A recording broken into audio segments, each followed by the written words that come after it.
to the high altar, we've got 3 here. They're a bit out of sync, but I actually think they are in their rightful place, Anne. Would you like to tell us about them? Well, interestingly enough, they are out of sync as far as the Stations of the Cross are concerned, but they still link together in other ways, and that's the lovely thing about the adjustments that happen when paintings travel from place to place, because here, what has happened now is that we have, on the right, we have Judas kissing Jesus, the betrayal.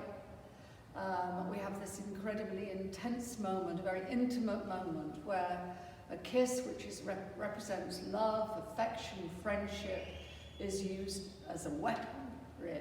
So Judas is selling Jesus out. And then in the Can I just go back to that? Yeah. There's a scar as well. What put that? Is that one of the wounds of Jesus? Indeed it is. It's the wound of the sword in his side. And it's also wounding the book.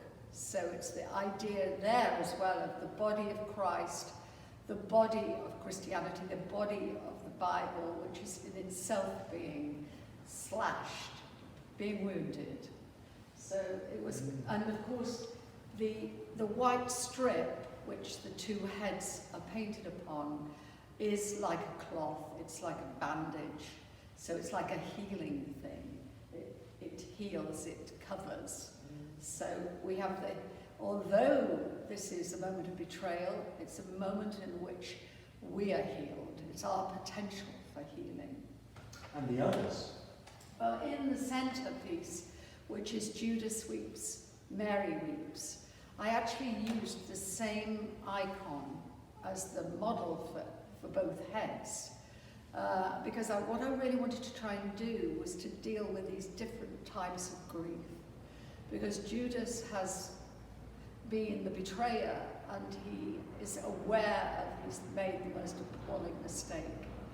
He's done something which is unforgivable, unredeemable, and he's a lost soul. So he's got one form of grief. He's grieving for the loss of his own integrity, for the loss of his own love, for the loss of Christ too. And Mary, the mother of Christ, is weeping, and she is weeping in that pure sense of loss, which is the loss of the Son, the loss of her Son.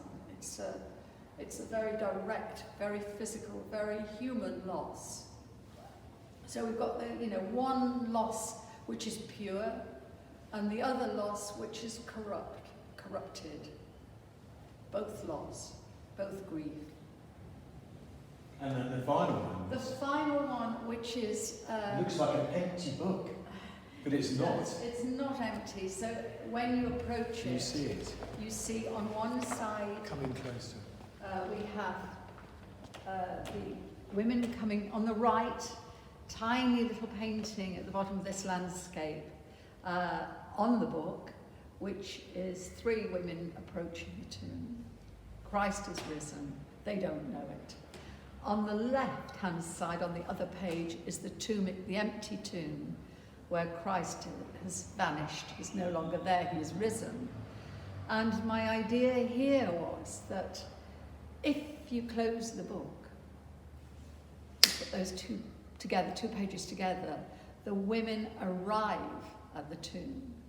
So it's a lovely idea, but the book is open, and we, the viewers, know more than the women. We have God's eye view in that way. So it's a very interesting idea of that we are given this. We're looking into the future, and the future is the risen Christ. The women who are coming full of sadness with their cloths and their oils to tend to the body are going to find that there is an empty tomb there. Let's just take a closer look at each 3 pictures before we leave.